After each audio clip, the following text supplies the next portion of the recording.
And on that note, we welcome in a guy who made quite a few free throws for BYU basketball, Anson Winder, BYU basketball analyst on BYU Sports Nation. Welcome back, Ants. It's always a pleasure being amongst greatness. Thanks, guys. Man. Did you say that because Brian's here? I mean, that does play a huge factor.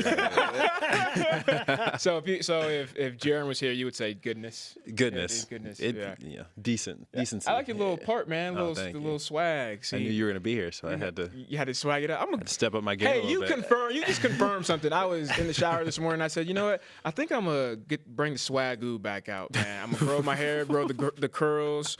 For my girl. You bring back the Jerry curl? The curls for the girl? For the girl. I can't say girls. Can't say I'm girls. married, We're not going to get you in trouble on TV. Yeah, exactly. I got my ring on. So you understand. You've met my wife. But get a little part. I think you confirmed it, man. I think I'm going to get that back. So, yeah. I'm glad that we've got that out of the way, Brian. I'm sorry. I'm quietly supporting you. And let's start with our Twitter question. Little lighthearted question. If you could buy any Christmas gift for any one BYU player or coach, what would you get, and who would you give it to? I'd have to get Chase a new camo hat. He wears the same one constantly, and everyone's seen it, so it'd be time for him to get a new hat. Is it gross now? Yeah. I don't know how many times he's washed it, or if he is washing it, so that'll definitely be if he is washing it, so that'll definitely be a gift for him. Anson Winder with us on BYU Sports Nation. Okay, right now, real talk begins. How would you describe the current state of BYU basketball? We're getting to that point where the backs are against the wall. Non-conference has been tough. We're 7-4. Tough game today. New Mexico won't be easy, but in a must-win situation, they have to come out and win this game and hopefully string together a couple wins going into conference. Now, do you say must-win in terms? Are you talking in terms of like NCAA tournament resume? Yes, this will carry weight all the way into March. We don't know how the conference is going to go. The last couple of years we finished second. Where it's going to take some big efforts in conference play, but games like today and the next time they play will be important and will factor into March. So what do you think? What's going through the thoughts and the minds of the coaches and the players being in a situation like this right now? I think back to when we were in Hawaii this time last year. We just lost an overtime game to San Diego State. We were in the exact same boat. You hate to see a team lose in a game like that, such a great game. And all you can think about is, what could I have done better? What could I have done better? But that's not the case. You have to focus on the next game. You play in less than a couple hours, I think. So overall, you're not even resting for 24 hours. Mm-hmm. You have to get your game plan together, rest up, and be ready to play and win your next game. You can't, there's no rest for the weary. You can't sit there and soak over a game that didn't go your way. It's time to focus for the next one. How much does finals week and the build-up there, along with the departure of two players, the announcement that Corey Calvert's going to transfer, and then Jake Toolson taking a medical leave of absence, how much does all of that factor in to what BYU is dealing with right now? It plays a big factor. I was thinking about this after the game that, man, they've had a rough week. You prepare all week for one team. You're practicing. Ryan knows how strenuous that is, a week long of practice, focusing on one team. It takes a toll on you. And on top of that, you have two players leave the program, which you weren't expecting, and you go from, I think even Coach Rose said this, you go from being deep to start the year to not so deep anymore at the guard line. Yep. And that causes someone else that's going to make someone else have to step up and make plays, which we've seen, which is a bright spot, watching these young guys kind of step up and make plays. So that's a bright spot through it all, is that guys are contributing now. But it plays a huge factor going into, your next game, knowing that you're down a couple guys. I thought that may have played a role in the slow starts or a slow start of the game. But when you look at a couple other losses, same kind of situation, right? Slow starts. What do you think that the guys can do or Coach Rose can do to help jolt this team to where they're coming out the gates firing? I'm trying to think back to when we had these same issues, and Coach had us in our pregame actually compete in our shoot-arounds. Okay. So instead of just shooting and warming up, we were actually getting up and down full court, just getting ready for that competitive aspect of the game. That way, you step on the floor, it's nothing new. It's not like, we just practiced yesterday competing. No, we've already competed earlier today, so now we're ready to go. So I wouldn't be surprised if Coach does something different like that.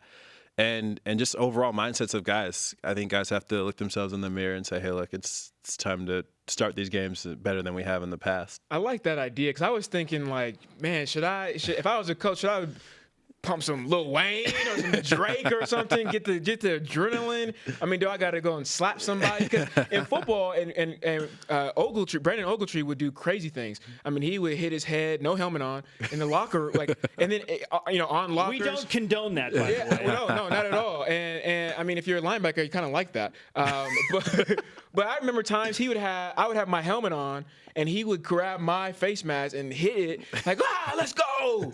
I mean, you got to do that? Is that we may need a little bit of that. I mean, it's definitely, you're gonna need to light a fire under guys. Guys are gonna need to have the fire lit and come out a little bit better, because these big deficits that we got to overcome, it doesn't help. And you work so hard to get back in the game, which they did. Credit to them yesterday. But to lose just like that, it makes you wonder how things would have been if the hole wasn't so deep. Yeah, they did it yesterday. They did it against Long Beach State, got down double figures, got down 25 at Utah. It's been kind of the mantra for BYU basketball this year, is trying to find a way to overcome the slow starts. BYU's been good at home. That's no surprise, but not so much away from the Marriott Center, and that brings us to our stat of the day. It's the BYU Sports Nation stat of the day. BYU men's basketball 1-4 away from the Marriott Center. 7-1 inside the state, Anson. 0-3 outside of the state. 0-3 in true road games. How does a team flip the page and begin to find success on the road when you're dealing with that? It's closing out games. I think we're starting to see it. This close game, we've seen them make plays towards the end of the game yesterday. They were right there. I think they were at 5 at one point in overtime. They're getting there. It's just a matter of closing out the game. Like, we had a couple possessions toward the end that kind of cost us. Missed free throws. It's just those little things that add up towards the end of a game that could, swing the title and swing in your favor if you can control the possession and just close out games. We're making strides. I think we're definitely seeing strides in the course of a game, and we're getting there. It's just a matter of that confidence towards the end and of closing it out. Do you think that plays or has an effect on a team if they're away and they have the away crowd, against them, compared to being home and finishing the tight games, having, crowd and momentum? Do you think that plays a role? Oh, huge factor. When you're playing the Marriott, that's a 6-man right there. It's an added bonus being at home playing, and you go on the road and you're down a man at that point, because we're so used to having such a great crowd at the Marriott, and that's not there. It's going to definitely play a huge part. And lucky enough for them, they're in Hawaii at a neutral spot. It still plays a toll. You're not shooting in your regular home gym, and it's just a matter of focusing in and realizing that it's just U5 out there at that point, U5 and Coach Rose. So it's the battle you have to overcome. At 7-4 with what you've seen from this team this year and everything that's gone down in the past week, are you ready to sound the alarm? Getting close. It's getting close. Like you said, we're in a must-win situation now. Every game is important. We can't have any slip-ups. In a couple hours, we're going to have to see how the guys respond to what happened yesterday and if they can bounce back. As a former player, I mean, and we kind of talked about this earlier with BYU having a new coach and what the current players, who they are, what they have, certain positions. I feel like the expectations are the same. I want 9 or 10 wins regardless. With you as a former player, and you see kind of what's been going on with injuries and maybe some off the court issues, is this acceptable to you? Are you okay with this? No, not at all. Like you said, our coaches don't recruit to have mediocre players. Everyone he recruits is expecting to contribute and make plays. Wait, what? We don't recruit for mediocrity?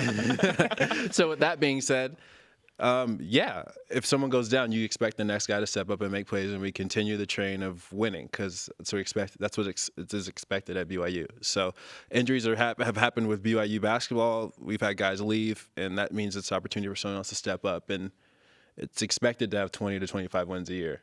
It's just what it is. That's what Coach Rose has done every year, and he hasn't had the talent. That's what he averages, and I think the talent's now probably better than what he's had in the past. So it's expected. So you don't think that it's a talent issue as much as it is just finding that cohesion and gelling together as a team? Yes, I think it's finding your role earlier than later. I don't think that's a talent issue at all. Guys need to kind of find out where they fit in this team. They're still trying to figure out where they stand, where they fall in this great group of players. But once that's kind of comes to light, you'll see a team string together some wins. We were talking about that earlier when we were preparing for the show with Chase Fisher. with him right now, we're kind of seeing that BYU lives and dies by Chase Fisher. He's on to win, off, yeah, we're going home crying. So we were thinking, where could he have the biggest impact on this team if that's how his play is that's how he rolls. If lives or die by it, I mean, what can we do? What can the coaching staff do to find some success with him?